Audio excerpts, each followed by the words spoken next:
நான் தொடங்குவோம். ஓகே, திருச்சிற்றம்பலம். திருச்சிற்றம்பலம்.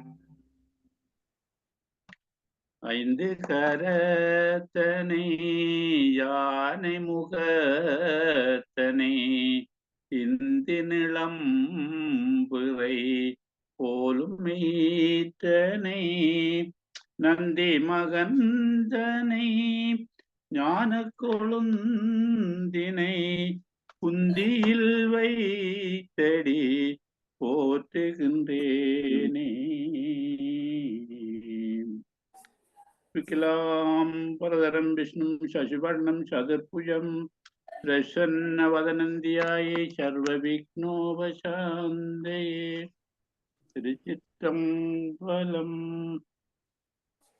ஒரு விடையொன்றோனை புண்ணியமூர்த்தி புலியதழன் உருவுடையம் மலை மங்கை மணாளன் உலகுக்கெல்லாம் திருவுடையந்தனர் வாழ்கின்றதில்லை சிற்றம்பலவன்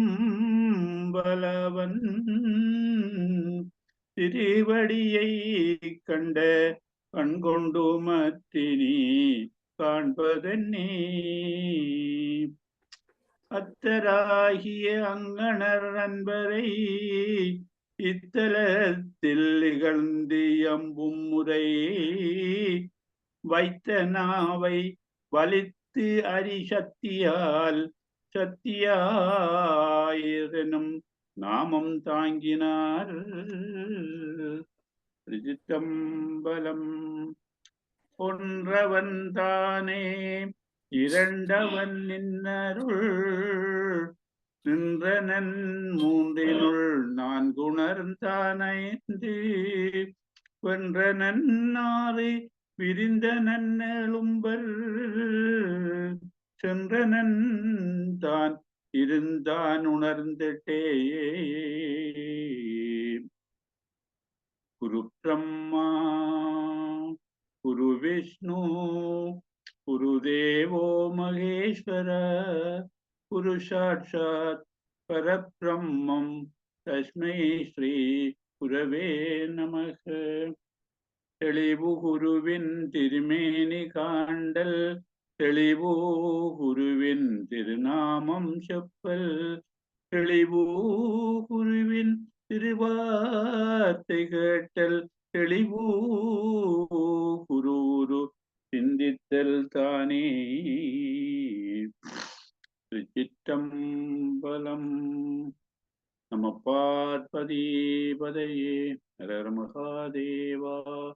நம பார்வதி பதையே ஹர மகாதேவா. நம பார்வதி பதையே ஹர மகாதேவா. தென்னாடுடைய சிவனே போற்றி தென்னாட்டவர்க்கும் இறைவா போற்றி. இன்பமே சூழ்க எல்லோரும் வாழ்க. சித்தபேஷா சிவசிதம்பரம் மேன்மைகொள் சைவ நீதி விளங்குக உலகம் எல்லாம். எம்பெருமான் தில்லைக்கூத்தனின் திருவடித்தாமர்களை வீழ்ந்து பணிந்து வணங்கி திருவாவடுதுறை ஆதீன குருமுதல்வர் நம சிவாய மூர்த்திகளினதும் 24வது குருமுக சன்னிதானம் அருளினதும் பொன்னார் திருவுகளை போற்றி பணிந்து இன்றைய நிகழ்வுக்கு வருகின்றிருக்கும் உங்கள் அனைவரையும் அன்போடும் மகிழ்வோடும் வரவேற்று வணக்கத்தை கூறி நாங்கள் இன்றைய நிகழ்ச்சியை ஆரம்பிப்போம். திருமந்திரம் 4வது தந்திரத்திலே நாங்கள் இருக்கின்றோம். அதுல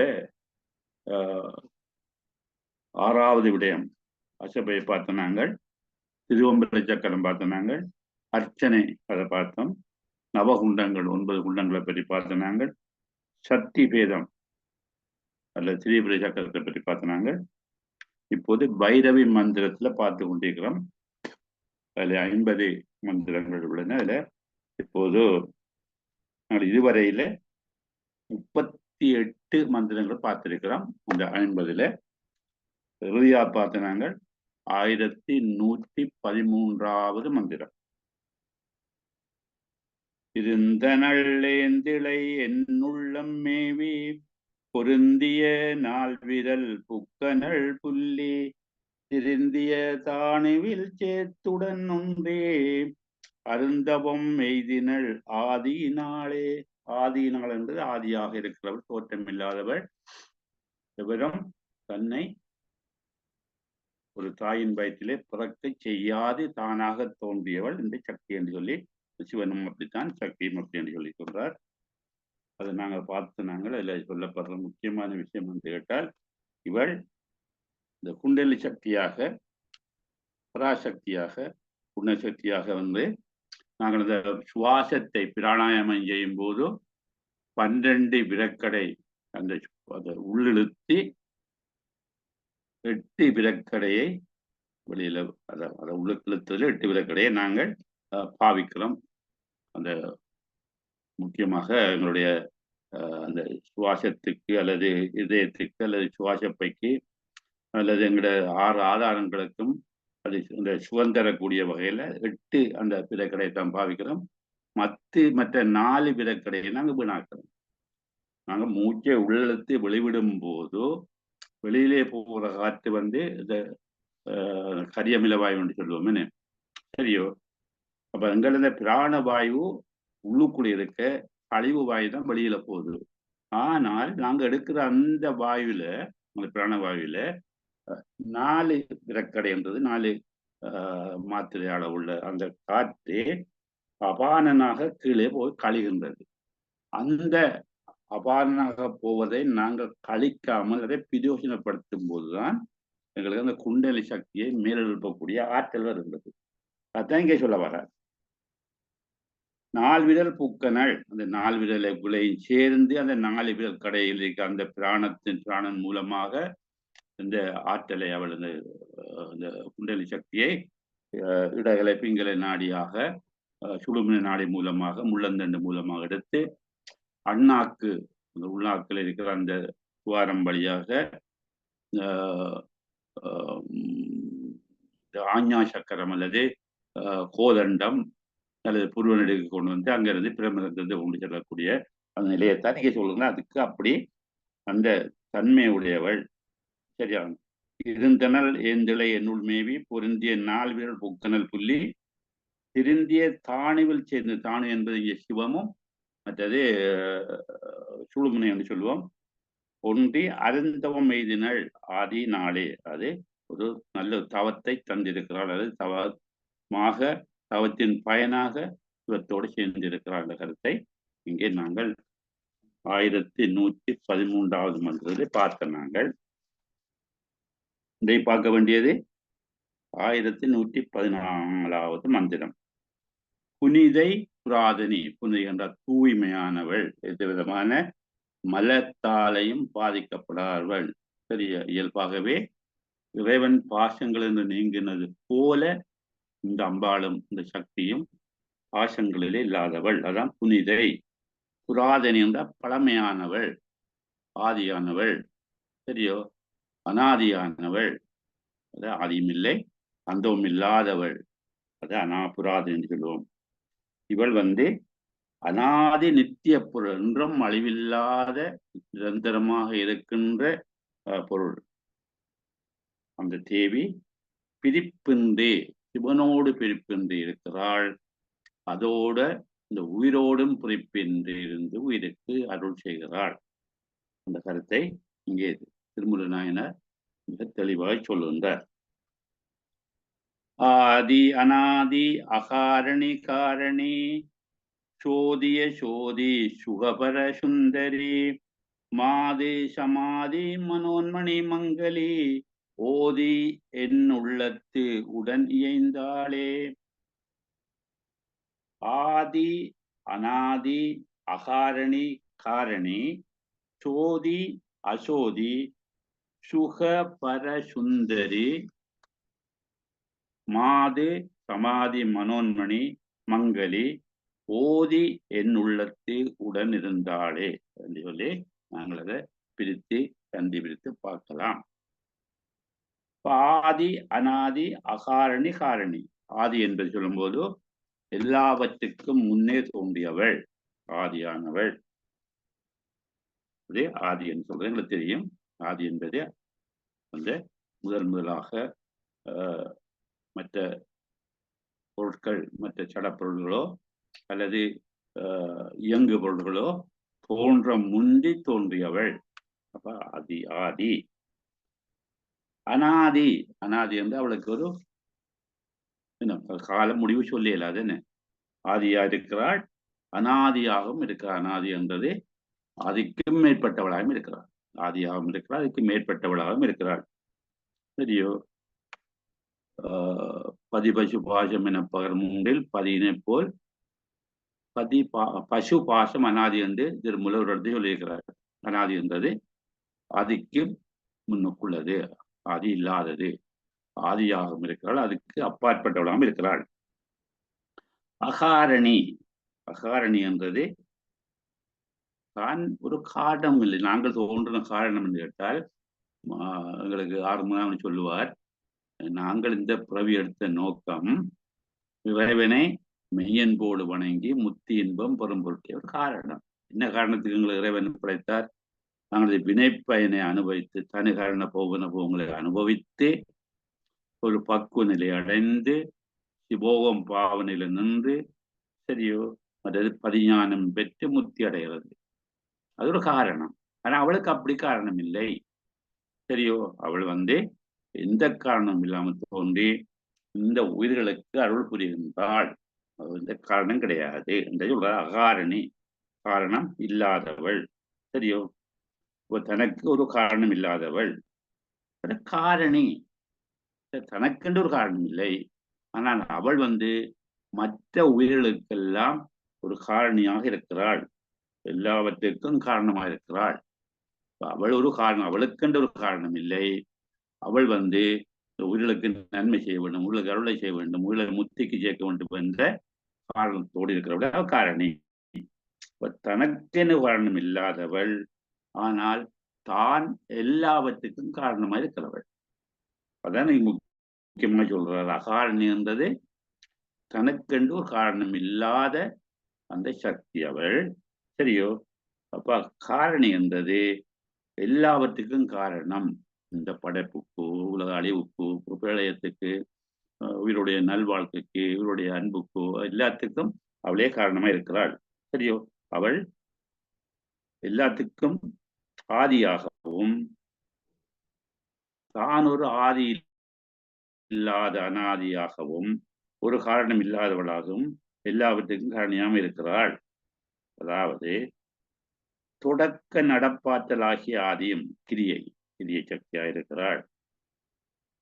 தொன்மை வனப்பாற்றலாகிய அந்த ஞான சக்தியாக இருக்கிறாள். சரியோ? தனக்கொரு காரணம் இல்லாதவளாக இருக்கிறாள். எல்லாவற்றுக்கும் அவளே அடிப்படை காரணமா இருக்கிறாள் என்றத இந்த ஆதி, அனாதி, அகாரணி, காரணி என்ற இந்த தொடர் மூலம் அறிந்து கொள்ளலாம். சோதி, அசோதி. சோதியாக இருக்கிறாள். அசோதியாக இருந்தது ஒரு பேரொழியாக இருக்கிறாள். சரியா? அவள் அந்த அந்த ஒளி வடிவாக இருக்கிறாள். அது அசோதி. அவள் இந்த இருள் போலையும் இருக்கிறாள். இருள் போல என்று சொல்லும் போது திரோதான சக்தி, சக்தி இருளாக இருக்கும், ஒளி இல்லாமல் இருக்கும், மறைப்பு சக்தியாக இருக்கும். அப்ப அந்த அசோதியாக, மறைப்பு சக்தியாக, திரோதன சக்தியாக இருக்கிறாள். அப்ப அவள் ஒளி வடிவாகவும் இருக்கிறாள், இந்த மறைப்பு ஆற்றலாகிய திரோதான சக்தி வடிவாகவும் இருக்கிறாள். அவள் இருளுக்கு ஒளிக்குள் ஒளியாக இருக்கிறாள் சொல்லாம. சரியோ? இருள் போன்றவளாக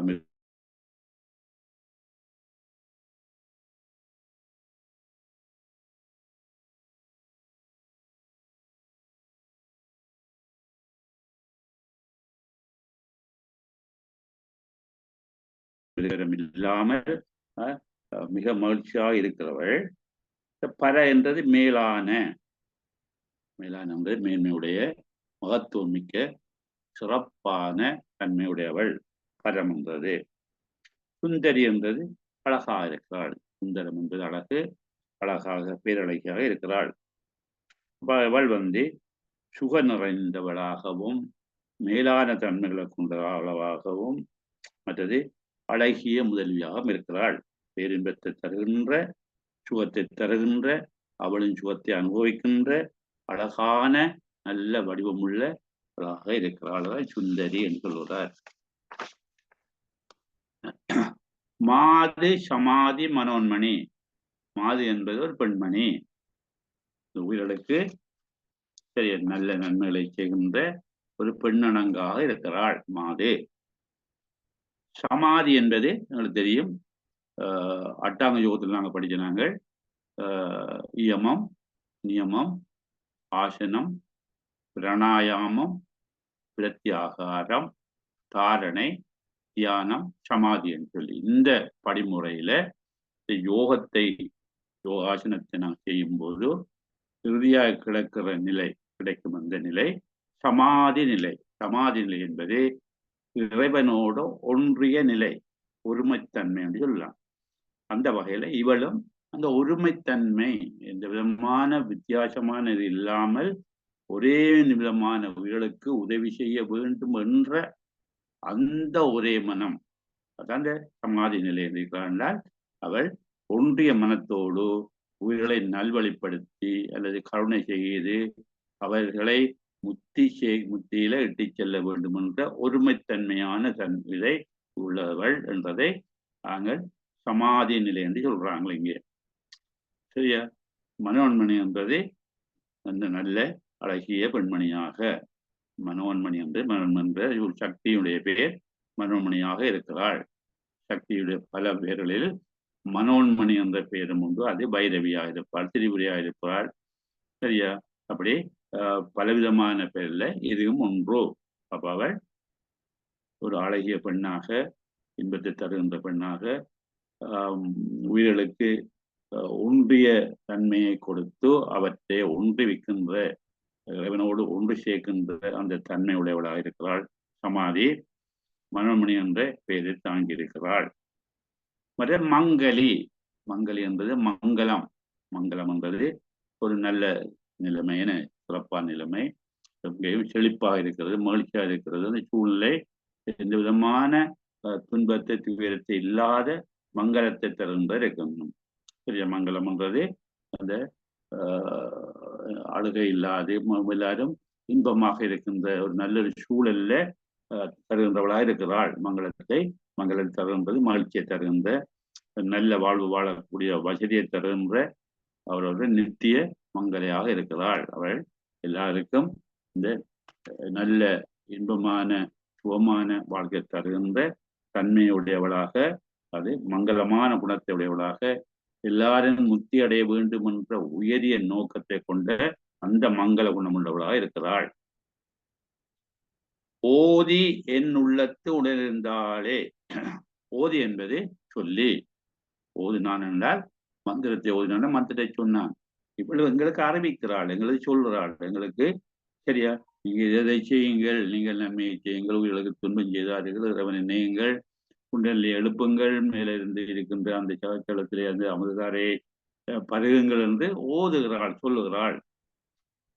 என் உள்ளத்து உணர்ந்தாலே அவள் என்னோடு சேர்ந்து, என்னுள்ள உள்ளத்திலே என்னோடு எனக்கும் அவளுக்கு எந்த வித்தியாசம் இல்லாமல் அவள் எப்படி இறைவனோட இரண்டரை கலந்து ஒன்றாக இருக்கிற அந்த காதான்மிய நிலை, சக்தி ஓம் இருக்கிற நிலை, காதாமிய நிலை இருக்கிறாளோ அதே போல அந்த திருமலை சொல்றார், தன்னோடும் இறைவி தன் உள்ளுக்குள்ளந்து உணர்த்துறாளாக இருக்கிறாள். என் உள்ளத்து உடன் ஏய்ந்தாள், என்னை நல்ல வழிப்படுத்துகிறாள், நல்ல நிலையில கொண்டு வந்துகிறாள். ஏய்ந்தது சேர்ந்து ஒருமித்து ஒற்றுமையாக இருக்கிற நிலை. சரியா? அவள் அந்த பிரிப்பின்றி விளங்கி இருக்கிறாள்.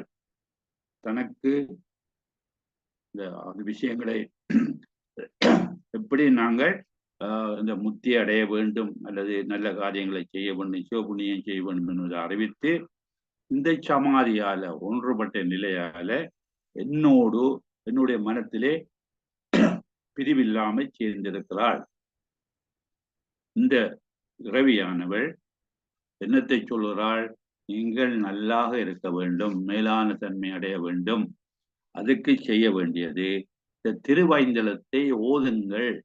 திருவைந்தெழுத்தம் நாங்கள் சொன்னாங்க. ஸ்தூல பஞ்சாட்சரம், தூக்கும் பஞ்சாட்சரம், காரண பஞ்சாட்சரம், மகாகாரண பஞ்சாட்சரம், மனு மகாமனு என்று சொல்லி இப்படி அந்த மந்திரங்களை ஓத வேண்டும் என்று சொல்லி அவள் எனக்கு சொல்லி தந்திருக்கிறாள் சொல்றார்.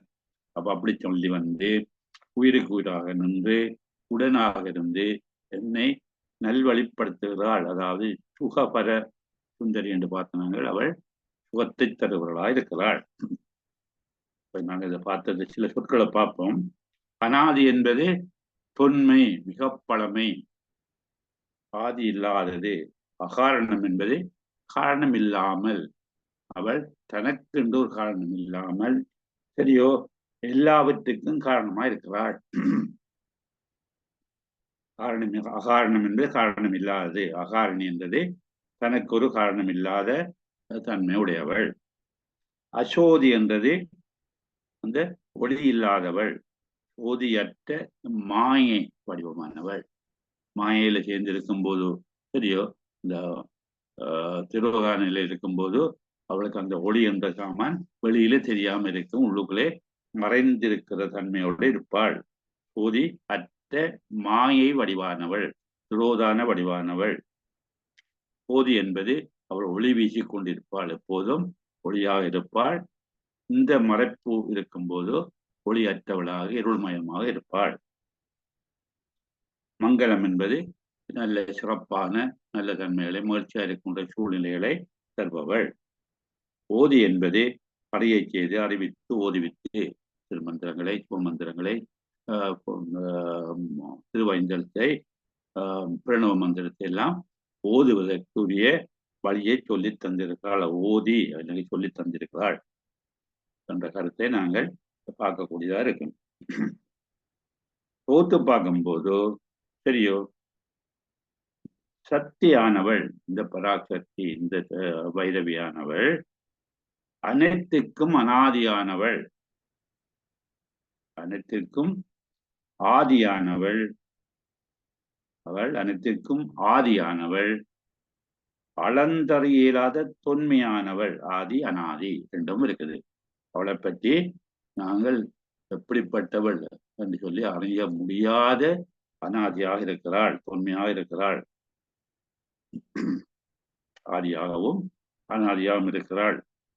தனக்கு என ஒரு காரணம் இல்லாதவள், தனக்கு தான் எந்த காரணம் இல்லாமல் இருக்கிறாள். தனக்கென்ற ஒரு காரணம் இல்லை, எனக்கு அது வேண்டும் இது வேண்டும் என்ற எண்ணங்கள் கிடையாது அவளுக்கு.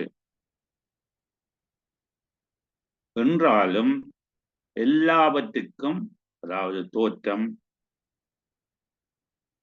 இயக்கம், ஒடுக்கம். தோற்றம் என்பது படைத்தல், இயக்கம் என்பது காத்தல் அல்லது திதி, அழித்தல் என்பது ஒடுக்குதல். அப்ப படைத்தல், காத்தல், அழித்தல் அல்லது தோற்றம், இயக்கம் அல்லது திதி, ஒடுக்கம் எல்லாவற்றுக்கும் காரணமாக இருக்கிறாள். படைத்தல், காத்தல், அழித்தல் எல்லாத்துக்கும் அவள்தான் மூல காரணமாக இருக்கிறாள். அப்ப காரணி. சோதி வடிவாகவும் சோதியற்ற மாயையாகவும், மாயை வடிவாகவும், மாயாகவும் அல்லது திரோதனமாகவும் இருக்கிறாள்.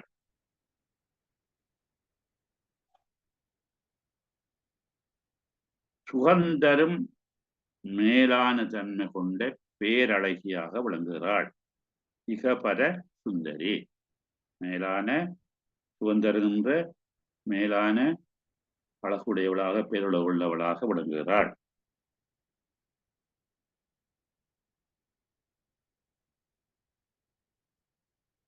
மாதரிசி, மாதரிசி அவளே மாதவை செல்வியாக சமாதி நிலையில ஒன்றுபட்ட தன்மையினளாக, மாதவை செல்வியாக சமாதி நிலையிலே ஒன்றுபட்ட தன்மையினளாக, மனோன்மணியாக இருக்கிறாள்.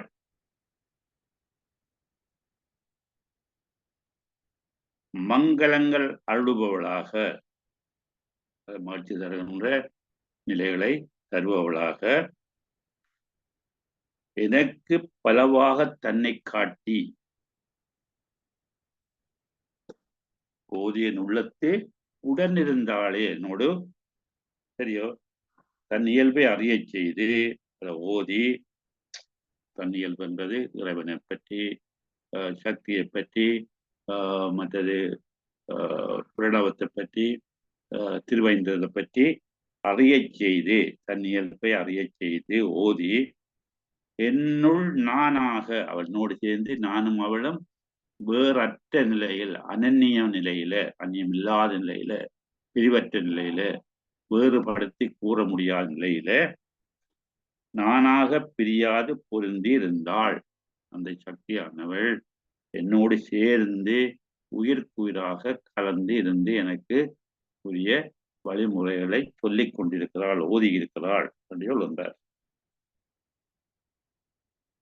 ஆதி அநாதி அகாரணி காரணி சோதி அசோதி சுகபர சுந்தரி மாது சமாதி மனோன்மணி மங்களி ஓதி என் உள்ளத்து உடன் இயைந்தாள் இயந்தது சேர்ந்திருக்கிறது எனக்கும் அவளுக்கு எந்த கருத்து முரண்பாடும் இல்லாமல் இருக்கிற இயந்திருக்கிறது ஒன்று இருக்கிறது ஒற்றுமையா இருக்கிறது இதை சொல்லியிருந்தார் அடுத்தது அறியாமை அகற்றி அருளினாள் அறியாமை என்று சொல்றப்ப அஞ்ஞானத்தை போக்கி மெஞ்ஞானத்தை தருகின்ற அந்த அளப்பெருங்கருணையை கொண்டவளாக இந்த சக்தி இருக்கிறாள் சிவனும் ஒன்றானது மேலான பரநிலை என்ற மேலான நிலை சிவனும் சிவனும் சரியோ இந்த இறைவனை ஒன்று சேர்க்கிறவளாக சக்தியாக அருளாக திருவருள் சக்தியாக இருக்கிறாள் இந்த அம்மையானவள்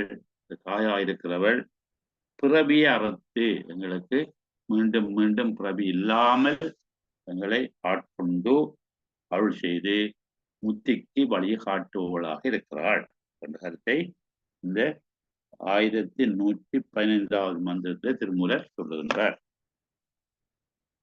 இயைந்தனளேந்திலை என்னுள்ளம் மேவி நயந்தனள் அங்கே நம சிவ என்னும் அயந்தனை ஓரும் பதமது பற்றும் பெயர்ந்தனள் மற்றும் விதற்றறுத்தாளே இயைந்தனள் ஏந்திலை என் உள்ளம் மேவி நயந்தனள் அங்கே நம சிவ என்னும் அயந்தனை ஓரும் பதமது பற்றும் பெயர்ந்தனள் மற்றும் விதற்று அறுத்தாளே இயந்தனள் இயந்தது சொன்னது போல சேர்ந்திருக்கிறதுன்னு சேர்ந்திருக்கிறது இயந்தனள் பொருந்திருக்கிறவள் சரியோ இந்த பராசக்தியானது என்னுடைய உள்ளத்துள்ளே என்னுடைய மனதுக்குள்ளே என்ன உயிருக்கு உயிராக என்னோட சேர்ந்து இயந்து இருக்கிறாள் கொண்டிருக்கிறாள் சரியோ அப்ப முந்தியும் பார்த்தனாங்க மாதிரி இயந்தாள் உடன் இயந்தாள் என்று முடித்தவர் இங்கேயும் வந்து அப்படி சேர்ந்திருக்கிறாள் சரியோ இதை நாங்கள் அநேகமாக சில மந்திரங்கள் இங்கே அந்தாதி தொடையில வருகிறது சரியோ 112 பார்த்தீங்கன்னா அங்கிருந்தாளே என்று முடிச்சுட்டு 1113 இருந்தனள் என்றே தொடங்குகிறார். இப்போ 113வது இதுல வந்து ஆதி நாளே என்று முடித்தவர் இந்த 1114 ஆதி என்று தொடங்குகிறார். அப்படி தொடங்கிட்டு முடிக்கிறார் இயந்தாளே என்று சொல்லி 1115 இயந்தனள் என்று சொல்லி அப்படி இந்த அந்தாதி முறையில இந்த சில மந்திரங்களை இங்கே திருமூலர் எடுத்து விளக்கி இருக்கிறார். அந்தாதி என்பது முழுக்கவே அந்தாதி முறைப்படிதான் எல்லாம் அப்படியாம இருக்கு. 4ஆம் தந்திரம் முழுக்க இருக்கு, அங்கால வேற தந்திரங்கள்ல சிலது வருது. அப்படி 4ஆம் தந்திரம் முழுக்க அந்தாதி முறைப்படி. ஓம் அப்படிதான் இருக்குது. சரியம்மா, அந்தாதி என்பது எங்களுக்கு தெரியும் தானே. அந்தாதி என்பது ஒரு பாடலினுடைய முடிவான சொல் அல்லது சொற்றொடர் சரியோ, அல்லது ஒரு அசை அல்லது ஷீர் அடுத்த பாடல்ல முதலாவது வருது அந்தாதி.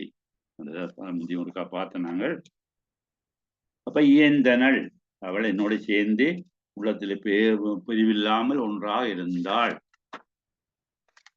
மற்றது ஏந்திழை. ஏந்திழன்றது ஆபரணங்களை அணிந்த, இழை என்றது ஆபரணங்கள், ஏந்திய ஆபரணங்களை ஏந்திய இருக்கிற தன்மையானவள். மற்றது அருளம்மை, அருளச் செய்கிறவள். அப்ப அந்த எனக்கு அருள் செய்கிற நோக்கத்தோடு என்னோட மனதில அப்படியே பதிந்து இருக்கிறாள், பிரிவா இல்லாமல் இருக்கிறாள், ஏந்தி இருக்கிறாள். அவள் என் உள்ளத்திலே எனக்கு அருளை தருகிற நோக்கத்தோடு என்னோடு சேர்ந்திருக்கிறாள். நயந்தனள். நயம்ன்றது சந்தோஷமான நல்ல லாபம் பார்த்து நயம் சொல்லுவோம். ஒரு நல்ல நிலையில விரும்புறது. நயன்தான் என்றால் விரும்பினாள். நயப்பு என்பது விருப்பம். இப்ப நயன்தான் என்றால் விரும்பி. அப்ப என்னோடு சேர்ந்திருந்து ஏந்து என்னுடைய விரும்பி என்னை, என்னுடைய அந்த இதயத்தை, என்னுடைய உள்ளத்தை, என்னுடைய உயிரையை இடமாக கொண்டிருந்தாள். விரும்பி அந்த இடத்திலே இருக்கிறாள் நயந்தனள். அங்கே நம சிவ என்னும் என்று சொன்னால் அந்த சிவரூபமான தேவிக்கு நம சிவ என்று சொல்லி நான் வணங்குகிறேன் என்று சொல்லி நான் வணங்குகிறேன். நம நம என்றால் வணக்கம், சிவ என்றால் சக்தியும் சிவனை குறிக்கும். அங்க இந்த சிவரூபமான தேவிக்கு வணக்கம். நம என்றது வணக்கம், சிவ என்றது சிவன், சிவம், ப என்பது சக்தி, திருவடி சக்தி. அப்ப இங்க இந்த சிவரூபமாக இருக்கின்ற அந்த தேவிக்கு வணக்கம் என்று அவர் சொல்லுகிறார். வணக்கம் வணக்கம் என்னும் என்று கூறுகிறேன். அப்ப அந்த இடத்துல இருக்கின்ற, என்னோட சேர்ந்து இருக்கின்ற, எனக்கு பிரிவில்லாமல் இருக்கிற, எனக்கு என்னை நயந்து இருக்கிற அந்த சக்தியையும், சக்தி இருந்தால் சிவமும் இருப்பார் என்ற அந்த உண்மையும் படிக்க அவர் இந்த சிவரூபமாக இருக்கின்ற அந்த தேவியை வணங்குகிறேன் என்று சொல்கின்றார். நம சிவ என்பதில் ஜகரம் இல்லை.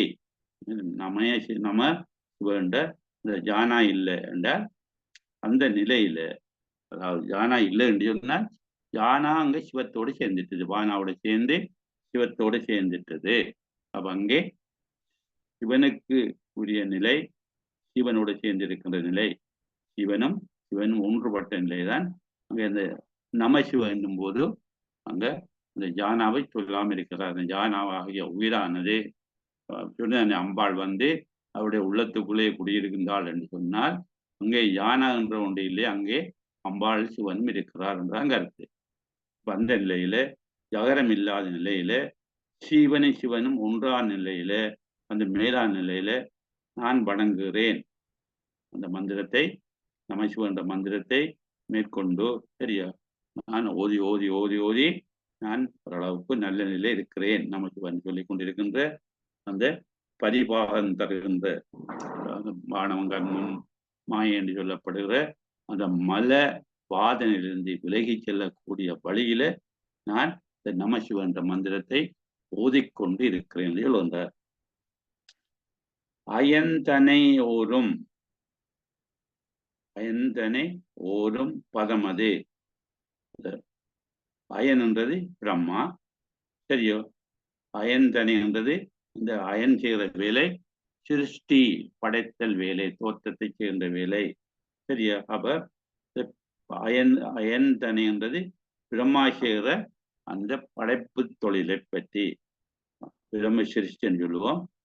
ஓரும் என்று ஆராய்ந்து பார்க்கிறது, அந்த தன்மைகளை ஆராய்ந்து தெளிவாக செம்மையாக அதை பற்றிய விவரங்களை விசாரித்து அறியும் வல்லமை தர நிலை. பதம் என்றது அந்த நிலை, அதுதான். அதாவது இப்படி அவளை நாங்கள் அந்த உள்ளத்துக்குள்ளே எதிர்த்தி அவள் எங்களுக்கு அருள் செய்கிற நேரத்துல நாங்கள் அங்கே நம சிவன் சொல்ல சொல்ல சொல்ல சொல்ல இந்த பிரம்மன் இந்த சிருஷ்டி செய்கிற படைக்கிற தொழிலை செய்கிற தன்மையை ஆராய்ந்து சரியா அவள் என்ன செய்கிறாள், அந்த பிரம்மனுக்கு அந்த பதவி செய்யக்கூடிய அந்த பதத்தை கொடுக்கிறாள். என்னுக்குள்ளே இருந்து என்னை நல்வழிப்படுத்துகிற அவள் பிரம்மா முதலியோரையும் சரியா தங்களுடைய தொழிலை செய்கிற அந்த பதத்தை, அந்த பதவியை கொடுக்கிறாள். அந்த மேலான தன்மையை கொடுக்கின்ற சரியா அவனை ஆராய்கின்ற தன்மையை கொடுக்கிறாள். அந்த பிரம்மா என்ன செய்கிறாள் என்பதை ஆராய்ந்து அறியக்கூடிய அறிவையும் எனக்கு தருகின்றாள். அதான் பதமது. ஓரும் பதமது என்பது பிரம்மா எப்படி தன்னுடைய தொழிலை இந்த சக்தியினுடைய மூலமாக பெற்று செய்கிறானோ அதை பற்றிய விவரங்களை ஆராய்ந்து அறியக்கூடிய தன்மையை எனக்கு தந்திருக்கிறாள். அயந்தனை ஓரும் பதம் அது பற்றும் பெயர்ந்தனள். சரியோ? இந்த நிலையை அடைகிறதுக்கு எப்படி நாங்கள் மேலா நிலை அடைகிறதுக்கு சக்தியை உள்ளத்துக்குள்ள இருத்தி எல்லாத்தையும் ஆராய்ந்து அறியக்கூடிய ஆற்றலை பெறுவதற்கு சரியா அந்த நிலை அடைகிறதுக்கு இடையூறு தருவது, அதுக்கு ஒரு தடையாக இருப்பது இந்த பற்று.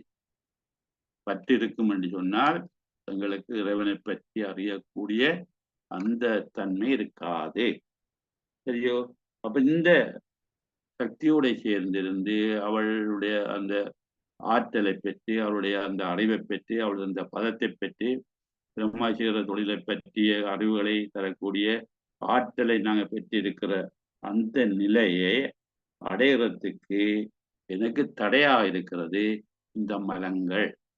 அப்ப பற்றும் பெயர்ந்தனள் அந்த மலங்களையும் அந்த பற்றுக்களையும் இல்லாமை செய்தால், பெயர்ந்தனர்களால் தூக்கி போடுறேன்னு ராவணன் வந்து கையில மேலேயே பேத்தானண்டா தூக்குறான்டா அந்த இடத்துல இருந்து இல்லாம செய்றான். அதை பற்று பெயர்ந்தனள் சொன்னால் இந்த பற்றை என்னுள்ளிருந்து வெளியே எடுத்து வீசுகிறாள், அது நீங்க செய்கிறாள். சரியோ? பற்று நிலையை இல்லாம செய்கிறாள். அப்ப நிலையில்லா பொருள்கள் மேல அவற்றை நிலை என்று நினைத்து அதில் மயங்கி அதுக்குள்ளே அழுந்தி இருக்கின்ற அந்த பற்றை பெயர்த்து அறிகிறாள், இல்லாமை செய்கிறாள். பற்றும் பெயர்த்தனள். மற்றும் பிதற்றறுத்தாளே. அப்ப நான் என்ன அத்தோடு அது மட்டும் அவள் செய்யாம இல்லை, இன்னொன்று செய்கிறாள். நான் சில நூல்களை படிக்கிறேன், சரியா அறிவுகளை படிக்கிறேன், சரியோ? அந்த நூல் அறிவை சரி அதை கொண்டு செய்யறதெல்லாம் சரி என்று சொல்றதுக்கு இல்லை.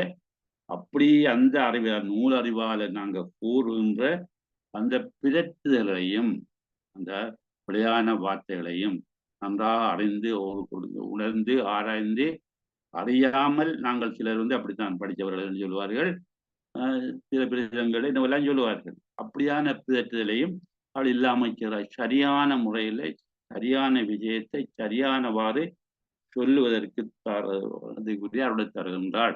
நம்ம தேவையில்லாத வார்த்தை பிரியவங்களை என்னுள்ளிருந்து வெளிவராமல் தடுக்கிறாள். அதான் பிதற்று அறுத்தாள். நான் வீணான வார்த்தைகளை சொல்லுகின்ற அந்த இறை நாமத்தை தவிர, சிவபஞ்சாத்தியத்தை தவிர, இறைவன் அடையக்கூடிய வழிமுறைகளை தவிர, சிவ புண்ணியங்களை செய்ய வேண்டும் என்றதை தவிர வேற கருத்துக்களை வேறு சொற்பிரியவங்களை நான் சொல்வது பிதற்றல். அப்படியான பிதற்றுகளையும் அறுத்தாள். அதனால எங்களுக்கு இந்த பிறவி துன்பம், இந்த நூலறிவை மட்டும் வைத்துக் கொண்டு நாங்கள் இருக்கும்போது பிதற்றும் போது எங்களுக்கு என்ன நடக்கும்? பிறவி துன்பம் வரும்.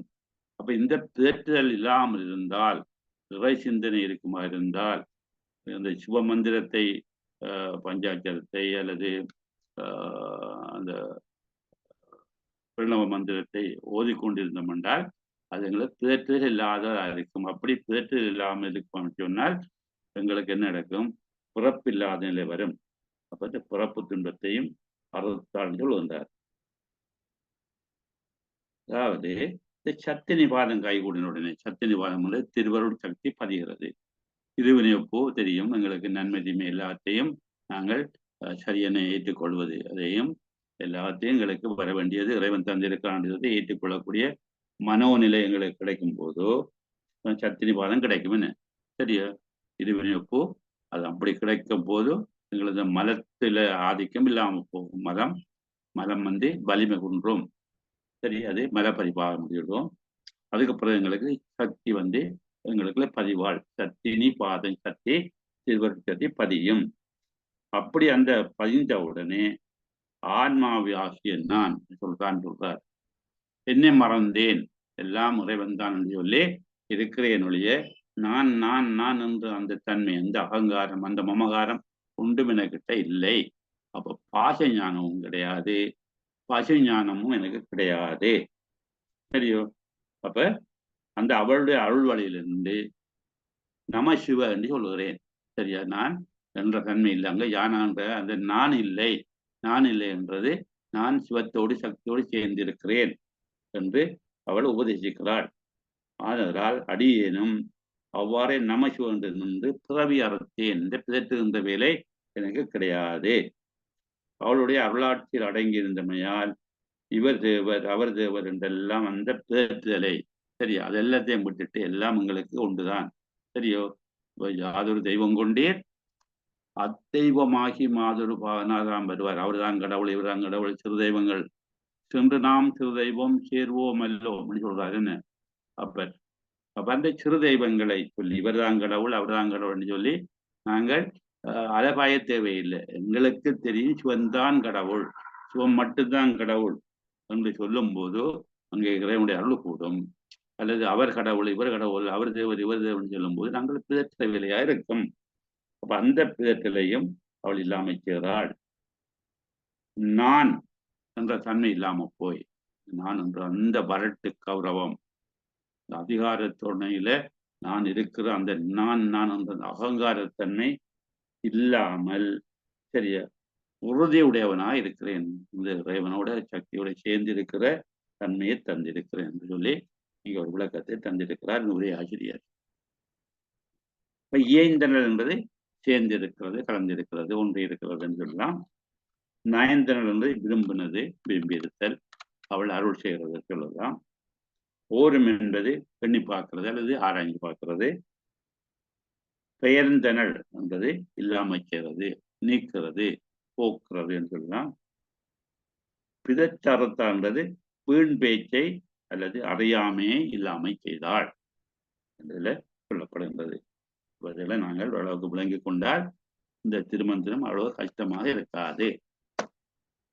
தோத்து பார்க்கும்போது என்னுள் பொருந்தி என்னோடு என்னாக நானாக என்னுள் பொருந்தி என்னோடு என்னாக நானாக இரண்டர கலந்திருந்த அன்னை இயைந்து இருந்தவன் சொல்லுவோம். என்ன அன்னை நம சிவ என்னும் நாத மந்திரத்தை நம சிவ என்னும் அங்க யானா இல்லை என்றால் அங்க உயர் சிவத்தோடு சக்தியோடு சேர்ந்திருப்பது என்பது பொருள். நாத மந்திரத்தை நான் அறிய செய்தனள், என்னை அறிய செய்கிறாள். இந்த மந்திரத்தை பிரம்மன் தான் தன்னை ஆராயும், பிரம்மன் தான் தன்னை ஆராயும் ஆயந்தனே ஓரும்.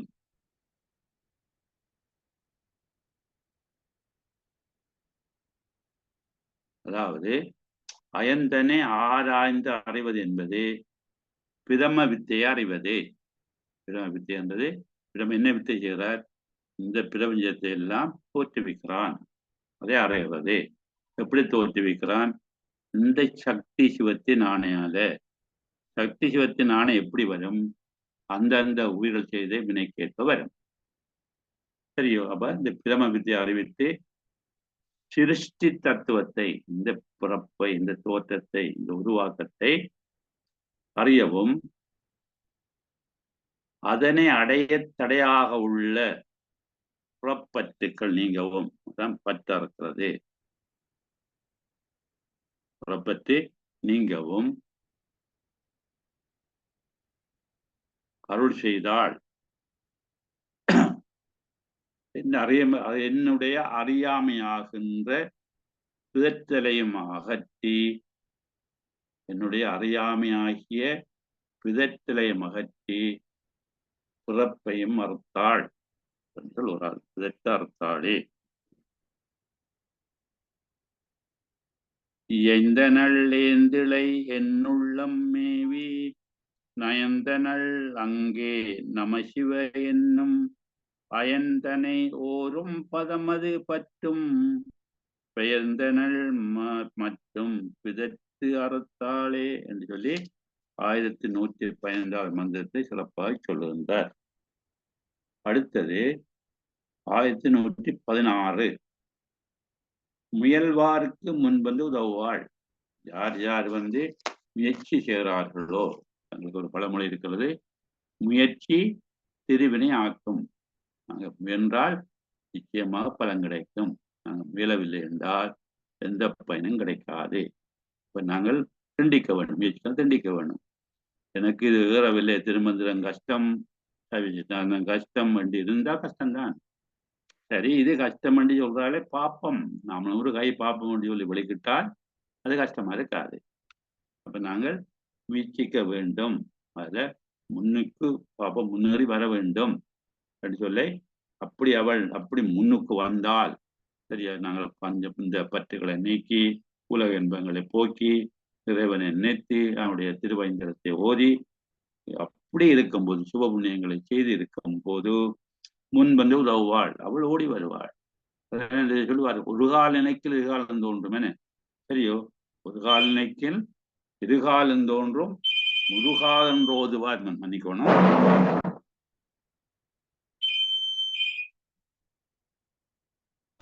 இருக்கட்டும், நான் பரவாயில்லை.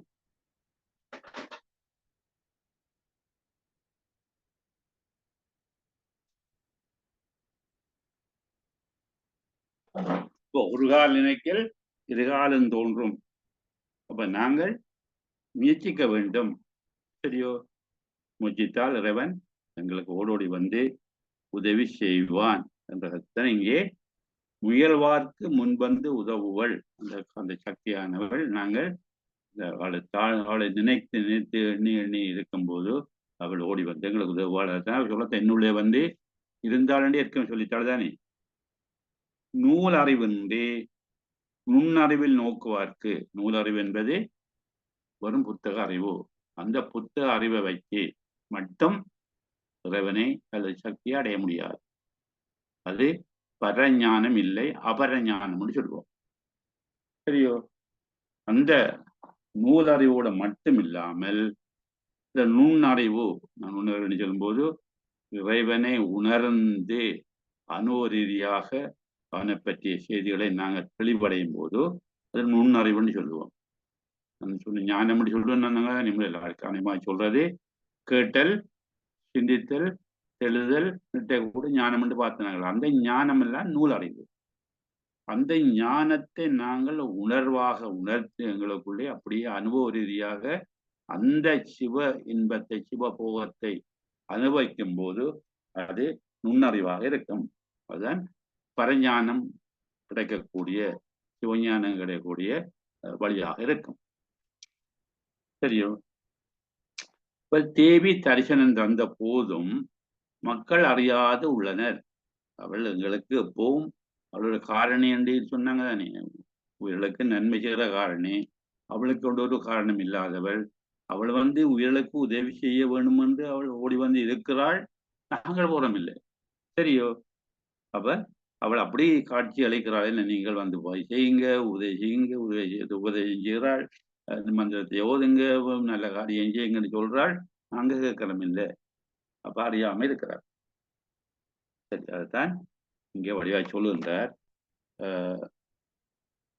1116வது மந்திரம்.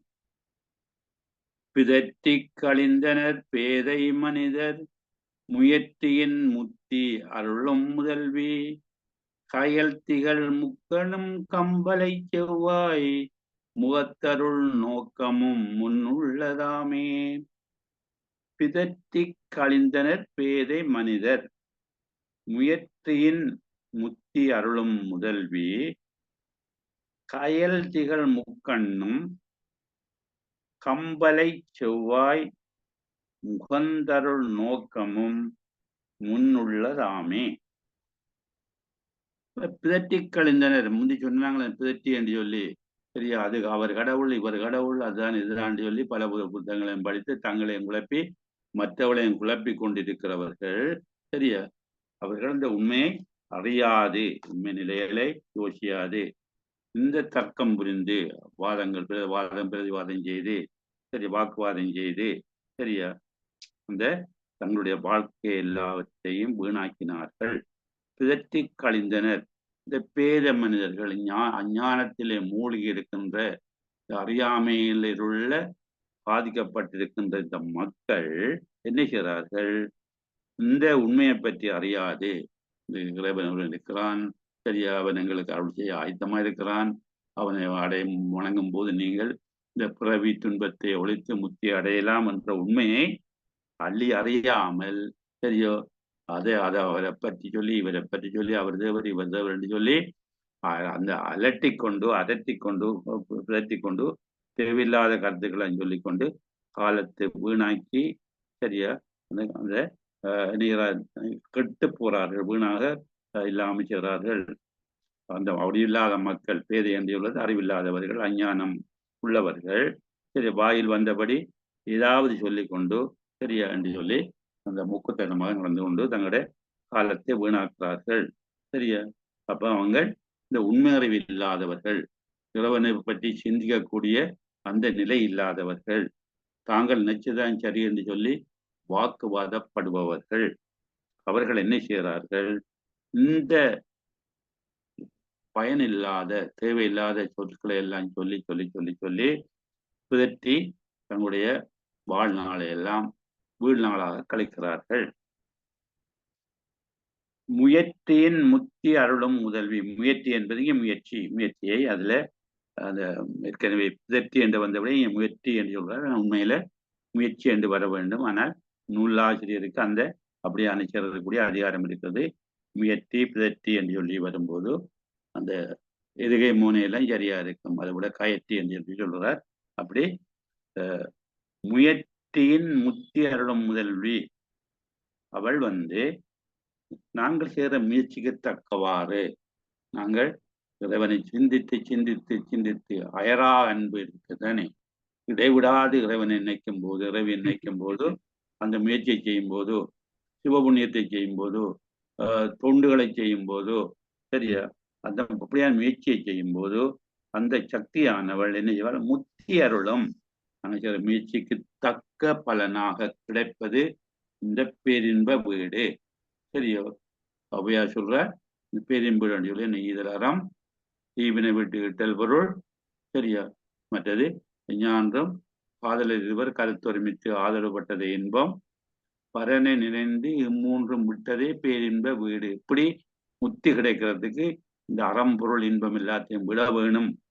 அதான் முத்தியின் முத்தி அருளும் முதல்வி. முயற்சியினால நாங்கள் செய்கிற இந்த முயற்சியால் அடைய வேண்டும், இறைவன் அடைய வேண்டும், முத்தி அடைய வேண்டும், அதுக்குரிய வழிகளை செய்ய வேண்டும் என்று சொல்லி முயற்சி செய்து அவர் எல்லாருக்கும் அவள் அந்த வீடு பெற்றை, அந்த பேரின்ப வீட்டை கொடுக்கிற ஒரு தலைவியாக இருக்கிறாள். அவள் வீடு பற்றி அழைக்கின்ற முதல்வியாக இருக்கின்றாள். சரியா? முழு முதல் தலைவியாக. முதல்வி என்றது முழு முதல் கடவுளுக்கு துணைவியாக இருக்கின்ற முழு முதல் தலைவி, முதல்வியாக இருக்கிறாள். அப்போ முயற்சி முத்தி அருளும். நாங்கள் செய்கிற முயற்சிக்கு ஏற்ப அதுக்குரிய பலாபலனாக வீடு பெற்று தருகின்றவளாக இந்த சக்தி இருக்கிறாள். கயல் திகழ் முக்கண்ணும். இந்த கயல் என்ற மீன், கயல் மீன், சரியோ? இந்த கண் மீனை போல இருக்கிறாள், மீனை போல கண் இருக்கிறான். சரியோ? இந்த மீனை போல கயல் திகழ், மீனை போல கண்ணை உள்ளவள். மற்றது அந்த அப்படியான கண் 3 கண் இருக்குது. சரியா? கயல் திகழ் முக்கண்ணும். அந்த கண்கள் மீன் என்ன செய்கிறது? கண்ணை வச்சு கொண்டு கண்ணை இமைக்காது. மீன்கள் ஒரு நாளும் இமைப்பது இல்லை, அது விழித்த ஒளியாக இருக்கும். அதே போல இந்த சக்தியானவள் தன்னுடைய கண்ணை எப்போதும் திறந்து உயிர்களுக்கு அருளை தந்து கொண்டு இருக்கிறாள். இந்த கதையை சொல்லப்படுகின்றது. தன் கயல் திகழ் முக்கண்ணும், மீனை போன்று விளங்குகின்ற அழகான இமைக்காத அருள்படுகிற கண்களை கொண்டவள். கயல் திகழ் முக்கண்ணும். கம்பலை செவ்வாய். கம்பலை என்றது இந்த சத்தம், ஒலி, ஒலிகளை உண்டாக்குற, ஓதுகிற ஒலியை உண்டாக்குகின்ற, சரியா, ஓங்கார ஒலி எழுப்புகின்ற, ஓம் என்ற அந்த சொல்லுகளை, அந்த சத்தத்தை, அந்த நாதத்தை எழுப்புகின்ற, அப்ப நாத வடிவாக, சரியா, அந்த செவ்வாய். செவ்வாய் என்றது செவ்வாய்க்கிழமை அல்ல, சிவந்தவாய், செம்மை சகவாய், செவ்வாய், சிவந்தவாயை உடையவள். அப்ப ஓம் என்ற அந்த பிரணவத்தை அல்லது இறைவனுடைய மந்திரத்தை, நாதத்தை, ஓங்கார ஒலியை எழுப்புகிற வாய். சரியோ? அந்த வாயால அந்த வாய் மூலமாக இனிமையாக அந்த மந்திர ஒலிகள் வெளிப்பட்டு கொண்டு இருக்கிற தன்மையை கொண்டவள். சரி, அப்ப அவளுக்கு அழகான மீனை போன்ற கண்கள், அருளை புரிந்த கண்கள் இருக்கின்ற அதே விதத்துல அவரோட வாய்களும் அந்த மந்திரங்களை இறைவனுடைய அந்த மந்திரங்களை உச்சரிக்கின்ற ஓங்காரத்தின் சின்னமாக அந்த வாய்களும் இருக்கின்ற தன்மையை சொல்கின்றார். நாதத்துக்கு ஒலி அருள்கின்ற செம்பாகிய செம்மையான சிவந்த வாயை உடையவளாக இருக்கிறாள். முகம் தரு நோக்கமும், முகம் என்றது இந்த முகத்தை பார்க்கிற சிலருக்கு அகத்தின் அழகு முகத்தில் தெரியும் சொல்லுவார்கள். அப்ப அவருடைய முகம் எப்பவும் பிரகாசமா இருக்கும். சரியோ, அந்த பிரகாசமான முகத்துல கண்கள் இருக்குது. அந்த கண்கள் என்னது தருகிறது?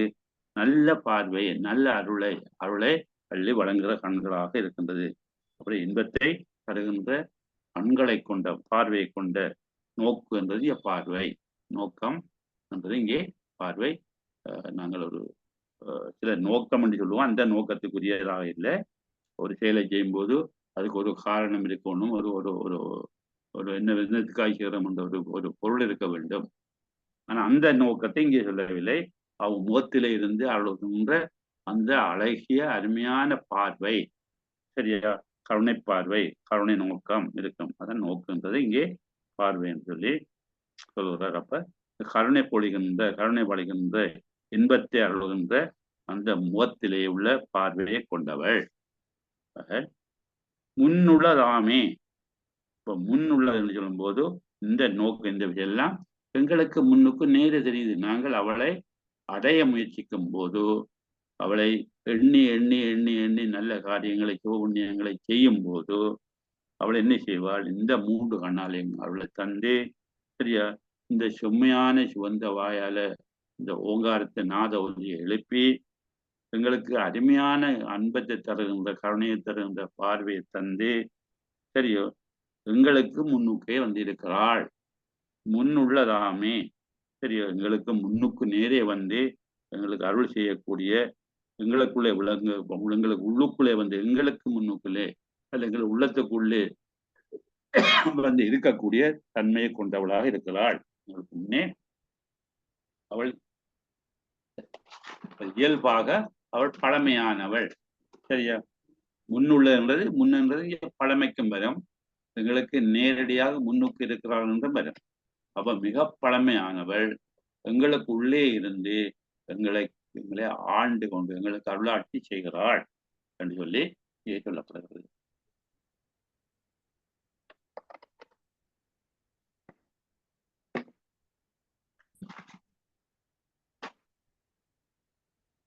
சில சொல்லுகளை பார்ப்போம்.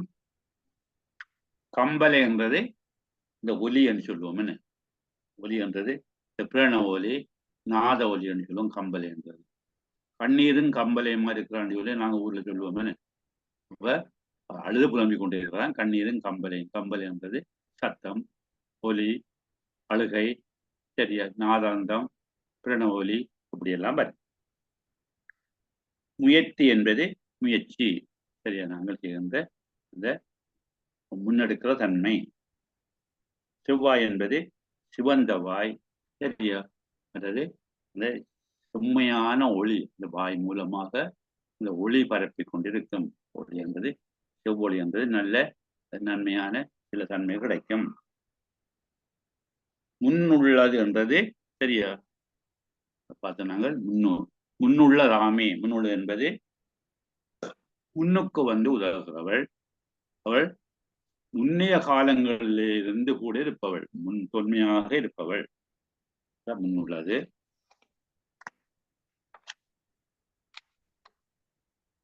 பிரத்தி என்பது, சரியா, நான் சொல்றேன், தேவையில்லாத வார்த்தை பிரியவத்தான் பேசுறது. என்ன தேவையான சொல்களை சொல்றது, நல்ல வடிவான கதைக்கின்ற விஷயங்கள். இப்ப திருக்குறள்ல 198வது குறளை பாருங்கோ. அரும்பயன் ஆயும் அறிவினார் சொல்லார் பெரும்பயன் இல்லாத சொல். அரும்பயன் ஆயும் அறிவினர் சொல்லார் பெரும்பயன் இல்லாத சொல். நல்ல அருமையான பயன்களை ஆராய்ஞ்சு பார்க்கின்ற அறிவாளிகள் உங்களை போல அறிவாளிகள் எல்லாம் சரியோ சொல்ல மாட்டார்களாம். இந்த பெரும் பயன் இல்லாத சொல்ல பேற்றுகின்ற வார்த்தைகளை பேச மாட்டார்களாம். அறிவுள்ளவர்கள் சரி நிதானமாக யோசித்து சிந்தித்து அந்த வரக்கூடிய அந்த சரியான வார்த்தை பிரியவங்க தான் சொல்லுவார். அவருடைய தேவையில்லாத சொற்களை சொல்ல மாட்டார்கள் சொல்லுகிறார். இந்த அப்பர் 4வது திருமுறையில 21வது பதிகத்துல 8வது தேவாரம் தொழுது தூமல தூவி துதித்து நின்று அழுது காமுற்று அரற்றுகின்றாரையும், இந்த அரற்றுகின்றது பிதற்றுதல், பொழுதுபோக்கி புறக்கணிப்பாரையும் வீணாக சரியா காலத்தை கடத்துகளையும் சரியா எழுதும் கீழ்கணக்கு இன்னம்பரீசனே, அவர் எங்களுக்கு கீழான கணக்கு எழுதி வைப்பாராம். அப்படி நாங்கள் இறைவனை வணங்கி தூமல தூவி தூத்து நின்று அழுது சரியா காமுற்று அரட்டுகின்றார்கள் புதற்றுகின்றார்களையும் இந்த பொழுதுபோக்கி புறக்கணிப்பாரையும் இறைவன் கணக்கு பார்த்து கொண்டிருக்கிறாராம். அப்ப நாங்கள் அதட்டுகின்றது பிதற்றுதல், பொழுதுபோக்கி புறக்கணிக்கிறது வீடான செயலில் ஈடுபடுதல், அதை முயற்சி செய்யாமல் இருத்தல் கருத்தை அப்படி சொல்லுகின்றார். நாங்கள் தொகுத்து பார்க்கும்போது அறியாமையில் வீண் பேச்சு பேசியே காலத்தை வீணாக்குகின்றனர், அதான் பிதற்றுகின்றனர். அறியாமையில் வீண் பேச்சு பேசியே காலத்தை வீணாக்குகின்றனர். பாவம் சரியா, அதை பார்க்க பாவமா இருக்குது. இந்த அறிவற்ற மனிதர்கள், இந்த அறிவற்ற மனிதர்கள் பார்த்து பாவப்படுகின்றார். சரியா, இதற்றி கழித்தனர் பேத மனிதர் என்று சொல்லி பச்சாதாபப்படுகின்றார். முயன்றால் மோட்ச இன்பத்தை தந்தருளும் மூல முதல்வி, முயற்சி செய்தால் எங்களுக்கு அந்த மோட்ச என்பதை தருகிறாள் மூலமான முதல்வி, அருளும் முதல்வி என்று சொல்லுவோம். நாங்கள் முயற்சி செய்யும் போது அதுக்குரிய அந்த பலனை தருவாள், முயற்சிக்கேற்ற பலனை கொடுக்கிறவள் இந்த சக்தியானவள். மீன் போல பார்வையாலேயே அருள் பொழியும் முக்கண் உடையவள். மீன் கண்ணை மூடி முழிப்பதில்லை, திறந்த கண். அதே போல மீனை போன்ற கண்களை உடைய 3 கண்களை உடையவள். அவள் பார்வையாலே அருள் செய்கின்றவள். அதான் இந்த மீன் போல பார்வையாலே அருள் செய்வர். இந்த மீன் போல பார்வை என்பது இன்னொரு பொருள் இருக்குது. இந்த மீனானது அந்த முட்டைகளை எடுத்துட்டு பார்க்க கொண்டிருக்கும் போது, மீன் சினைகளை இந்த கண்ணால பார்க்கும்போது அது குஞ்சு பொரிக்குமா. அந்த பார்வையால அந்த மீன் முட்டைகள் குஞ்சுகளாக வரும் என்று சொல்லி பெரியவர் சொல்கிறார்கள். அதே போல இவளும் பார்வையாலே நன்மையை செய்கிறாள். பார்வையாலேயே அல்வொழியும் முக்கண் உடையவள். ஒலிக்கு உயிர் தரும் சிவந்த வாயும், ஒலிக்கு உயிர் தரும் சிவந்த வாயும் கம்பலை செவ்வாய்.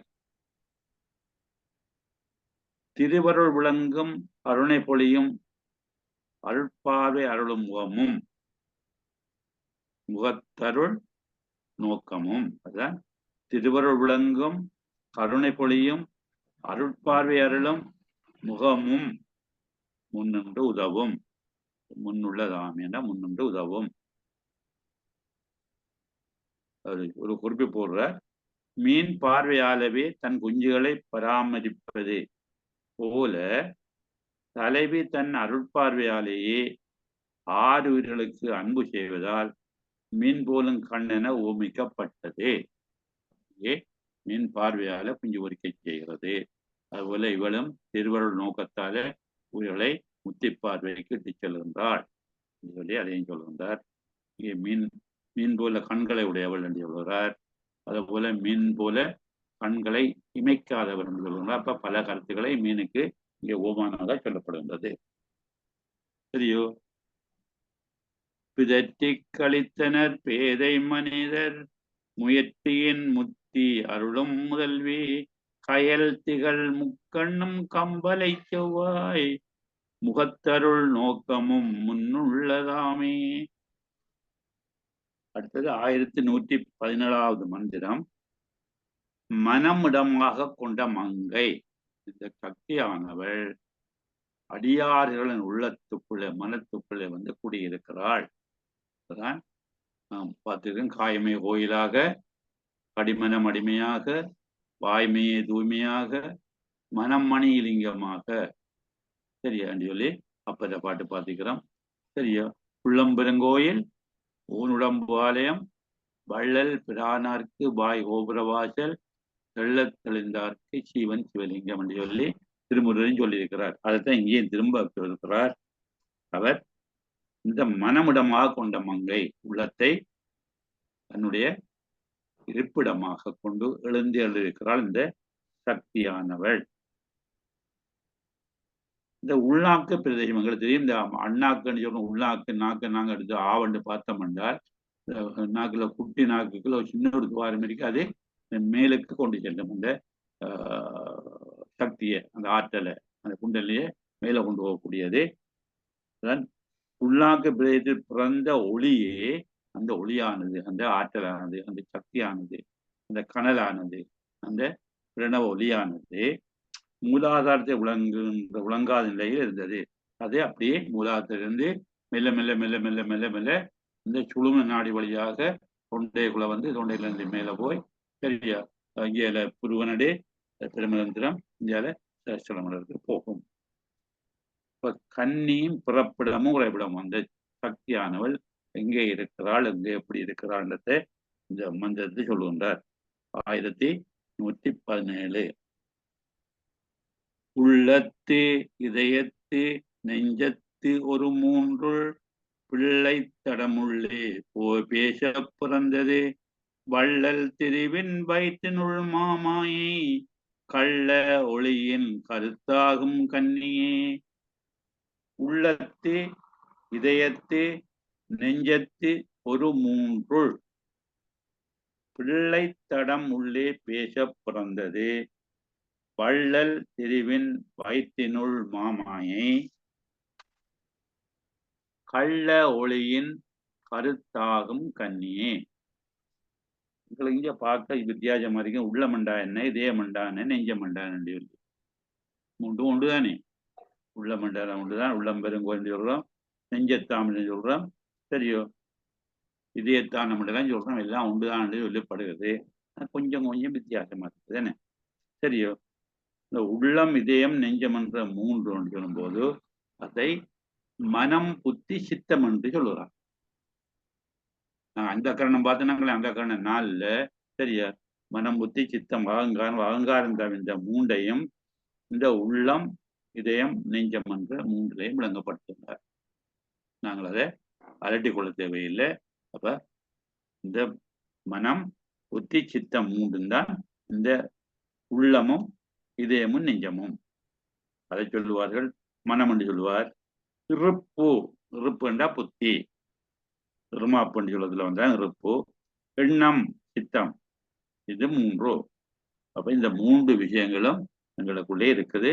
இந்த மனம் என்று சொல்லப்படுற இடத்துல, புத்தி என்று சொல்லப்படுற இடத்துல, சித்தம் என்று சொல்லப்படுற இடத்துல இருக்கிற விஷயங்கள் இந்த மூன்றும். பிள்ளை தடம் உள்ளே பேச பிறந்தது. பிள்ளைத்தடம் என்பது உள்நாக்கு பிரதேசம். சரியோ? பெரிய நாக்கு அது நாக்கு, பிள்ளை நாக்குன்றது இந்த குட்டி நாக்குன்னு சொல்லுவோம். உள்ளுக்குள்ள தொண்டை புள்ளியில இருக்கிற பகுதி பிள்ளைத்தடம். உள்ளே பேச பிறந்தது என்றது இந்த பிரமசந்திரன் சொல்ற வழியோட அது இருக்குது. அது மேலுக்கு போய் எங்களுக்கு அந்த பிரமசந்திரத்தை அடையக்கூடிய தன்மையை கொண்டதான் பிள்ளைத்தடம். உள்ளே பேச பிறந்தது எங்களுக்கு அந்த ஆற்றலை தருகின்றது. அதாவது பிள்ளைத்தடமாகிய இந்த சுழுமுனை, அந்த உள்நாக்கு பிரதேசத்தை கொண்டு செல்லப்படுகின்ற அந்த சுழுமுனை இதை பேச பிறந்ததாகும். அந்த இடத்துல அது அந்த என்ன செய்து பேச பிறந்தது போது மேலே கொண்டு போய் சென்று இறைவனோடு கலந்து பேசி இறைவனுடைய தன்மை பெறக்கூடியதாக இருக்கிறதா பேச பிறந்தது. இந்த சக்தியானவள் இந்த உயிரோடு சேர்ந்து இயங்கும் போது, அந்த குண்டலை மேலிடும் போது இடகலை பிங்களை இந்த சுழுமுனை என்ற அந்த மூன்றினுள்ள இந்த பிள்ளைத்தடம் எனப்படுகிற இந்த சுழுமுனை வழியாக ஏற்கனவே சொன்ன அந்த தொண்டக்குழியிலே போய் அங்கிருந்து மேலே சொல்லும். அதை நாங்கள் முந்தைய பலமுறை பார்த்திருக்கிறோம். இளம்பிகா யோகம் என்று சொல்வார்கள். அந்த தொண்டக்குழியில் இருக்கிற அந்த துவரத்தின் வழியாக இந்த ஆற்றலை மேலே கொண்டு வந்து இறைவனோடு பேச செய்கிறதான் உள்ளே பேச பிறந்தது. வள்ளல் திரிவின் வயிற்றினுள் மாமாயை. இந்த வள்ளல் என்பது சிவன். அவரு வள்ளல் என்பது அள்ளி கொடுப்பவர். என்ன சரி, அள்ளி கொடுப்பதான் வள்ளல். கிள்ளி கொடுப்பவர் என்ன, தானம் செய்பவர். அள்ளி கொடுப்பவர் வள்ளல். சரியா? அள்ளி கொடுக்கின்றது ஓர் தட்டிலே பொன்னும் ஓர் தட்டிலே நெல்லும் விற்கின்ற கார் தட்டிய காலத்திலே சரி அள்ளி கொடுத்தாரன் சடையப்ப வள்ளல் என்று சொல்லி. சரியா? அப்போ ஒரு தட்டிலே ஒன்று திராட்சை எடுத்து கொண்டோ ஓர் தட்டிலே பொண்ணை வச்சுட்டு அந்த அளவுக்கு தக்கமான நெல்லையும் வச்சு அந்த வகையில நெல்லுக்கு அவ்வளவு மரியாதை இருந்திருக்குது.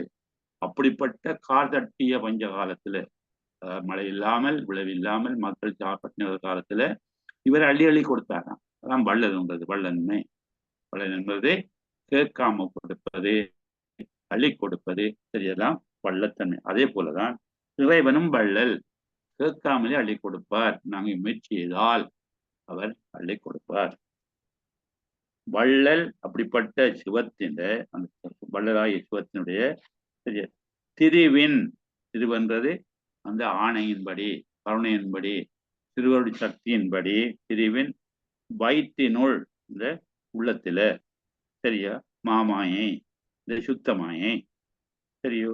அப்ப எல்லாம் அளிக்க வல்ல அறிவாகிய சிவத்தின் திருவுளப்படி தொழில் புரிகின்ற சுத்தமாயை அறிவாகிய சிவத்தின் திருவுளப்படி சொல்வார். என்ன வள்ளல் திருவின் வயிற்றினுள் மாமாயை எல்லாத்தையும் இந்த உவந்து அள்ளி கொடுத்து அருள் செய்யக்கூடிய இந்த இறைவனுடைய சரியா வள்ள திருவென்றது இங்கே மேலான தன்மை உள்ள இறைவனுடைய சரியா வயிற்றுன்றது உள்ளத்துக்குள்ளே திருவுள்ளத்திலே இருக்கிறது இந்த சுத்தமாயை.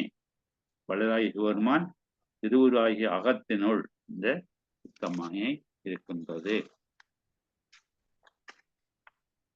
கள்ள ஒளியின் கருத்தாகும் இந்த சுத்த மாயையிலிருந்துதான் இந்த சக்தி இருக்கிறாள்.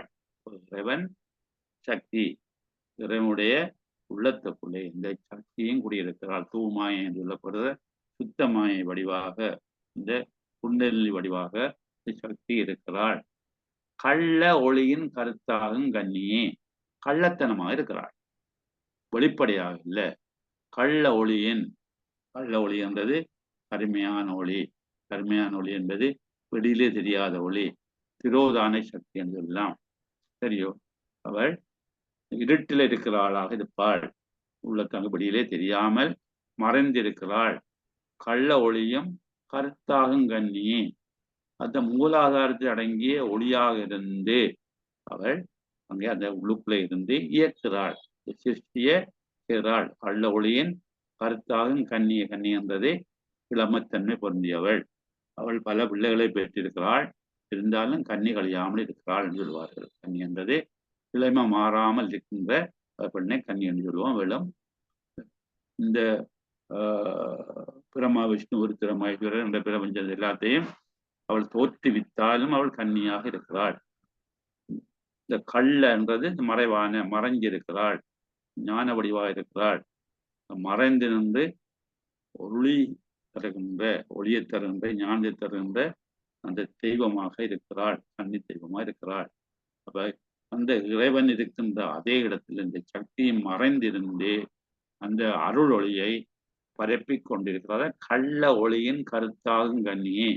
அந்த இந்த பிரபஞ்சத்துடைய தோற்றம், அவனுடைய வளர்ச்சி, அதனுடைய ஒடுக்கம் எல்லாத்துக்கும் ஒரு கருத்தாக இருக்கிற காரணமாக இருக்கிறவள் இந்த கன்னி. அவள் இறைவனோடு சேர்ந்திருந்து உள்ளத்துக்குள்ளே இருந்து வெளிப்படாமல் இருந்து இந்த அருள் ஒளியை தந்து கொண்டு இருக்கிறாள்.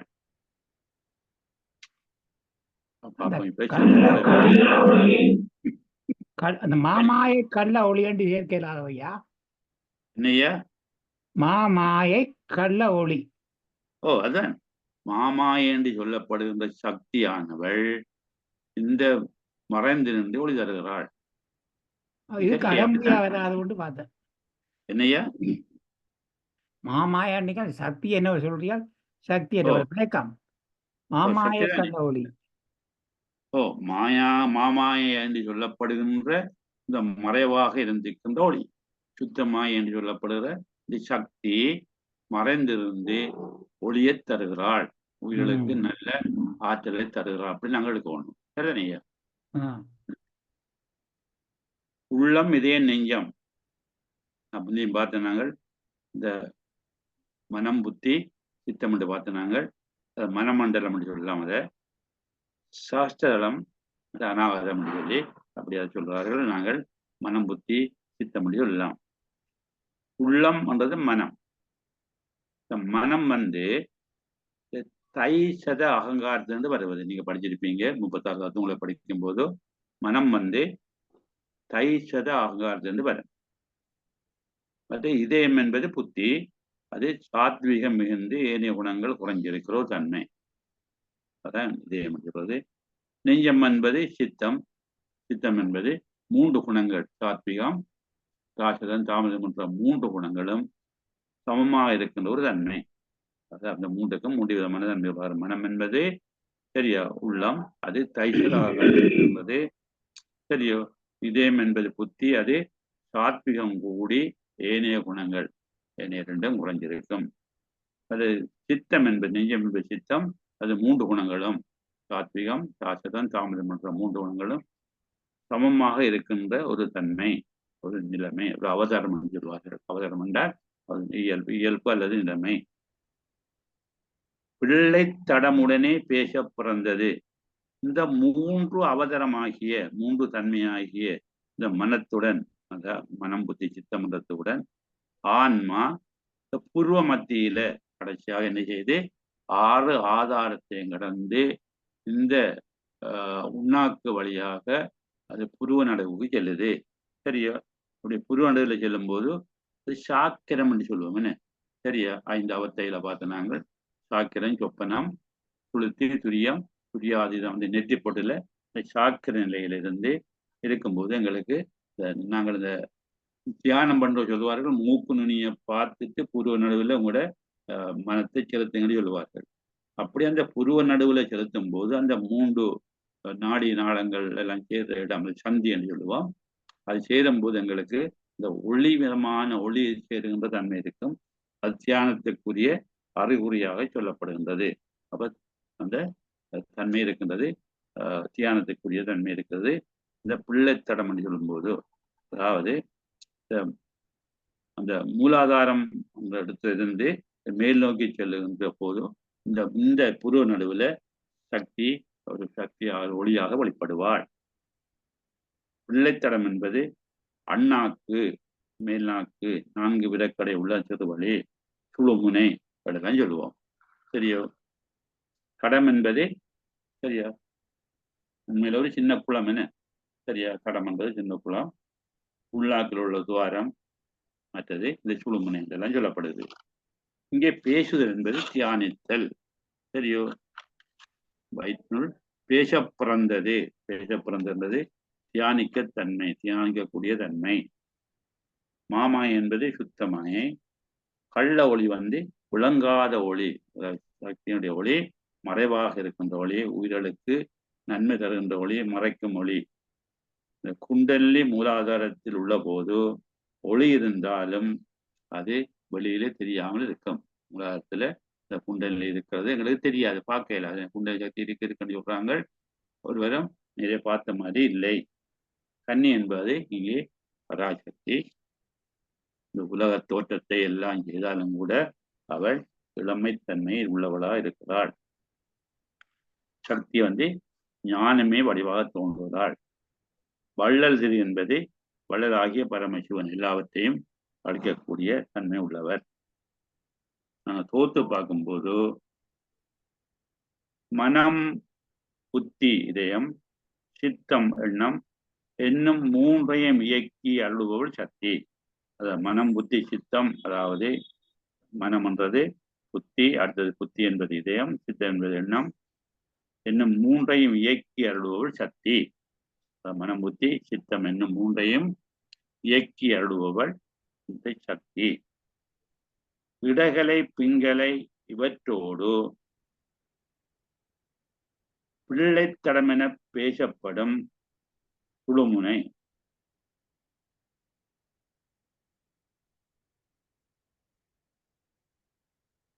அண்ணாக்கு பிரதேசம்.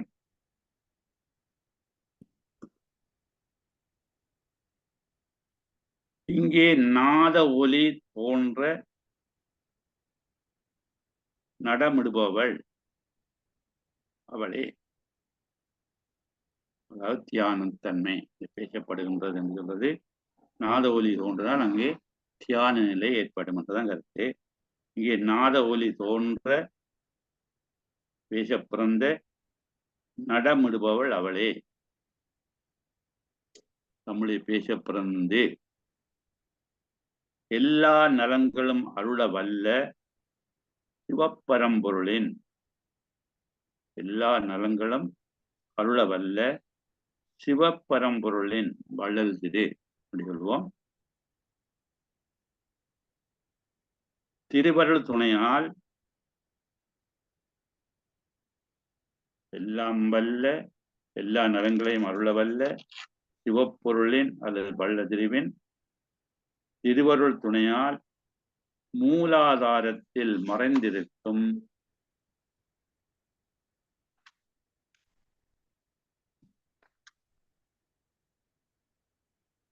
ஒளியாக மாமாயாக விளங்குபவளும்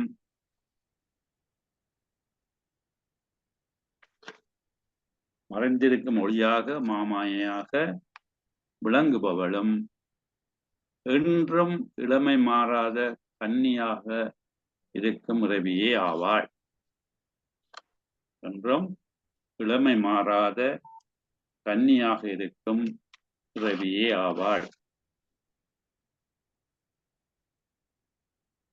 117வது உள்ளத்து இதயத்து நெஞ்சத்து ஒரு மூன்றினுள் பிள்ளை தடமுடனே பேச பிறந்தது வள்ளல் திருவின் வயிற்றினுள் மாமாயை கள்ள ஒளியின் கருத்தாகும் கன்னியே. இதோட நிப்பாட்டுவோம். உங்களுடைய நேரம், உங்களுடைய கருத்துக்களை நீங்கள் அள்ளி வீசலாம். மாஸ்டர், என்னுடைய கருத்தை நான் வருகிறேன். சொல்லுங்க ஐயா, சொல்லுங்க. என்று நாலு மந்திரம் படிப்பிச்சிருக்கிறீர்கள். 4 மந்திரத்திலும் இந்த 117வது மந்திரம் தான் எனக்கு கொஞ்சம் கடுமையான மந்திரமா தெரிகிறது. மற்றது 3ம் என்றால் இந்த திருமூலர் இந்த